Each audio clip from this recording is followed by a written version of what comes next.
ملګرو دا هوټل تاسو دا نوم یې وګورئ، مضغوط تهامه، او زه تاسو سره یو عجیبه غونته کې قصه د دې شیر کومه، ویډیو به راسره ټوله ګورئ، عجیبه غونته کې خبره وه. ملګرو زمونږ چې کله په دفتر کې پروګرام وي نو زمونږ چې څومره ملګري دي مونږ غوښه د بار نه والو، په خپل یې وګور او بیا مطعم ته ویسو پخوو یې. نن په عجیبه غونته کې دې هلکانو مونږ ته وویل ما وله غوښه راوړه، په خپله ما ته ویې غوښه خو دې راوړه، خو د دې سرټیفیکیټ کوم ځای دا تا ته کوم ځای نه راوړې ده؟ ما ورته چې سرټیفیکیټ خو نشته.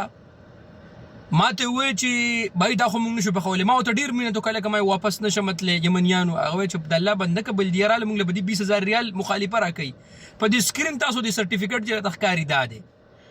بیا هم چې د کوم ځای نه دا غوښه اخیستې وه د کوم ملحمې نه قصاب نه هغه ته هم ټلیفون وکړو، هغه سره دا وه رډي ورسره پرته وه چې په نن ورځ باندې د دا د اوښه غوښه د حلاله کړې وه، دا حلاله وه ده. نو په د سعودي عرب د ترقی دا راز دی ملګرو. وګورئ دلته د انسان د صحت دومره خیال ساتلی کېږي، او پاکستان هلته خو په خلکو باندې خره وخواړه، په خلکو باندې هلته چې کوم دی نو سپی وخواړه، یعنې دومره تحقیق او د هغې نه پس تا موله ورکړه، د دې نه پرنټ ویستو او دغه یې کړو. نو که چېرته وایي معلومات بلدیه راله دا به ورته موږ ورښیو. نو سلیوټ یار د سعودي عرب نظام.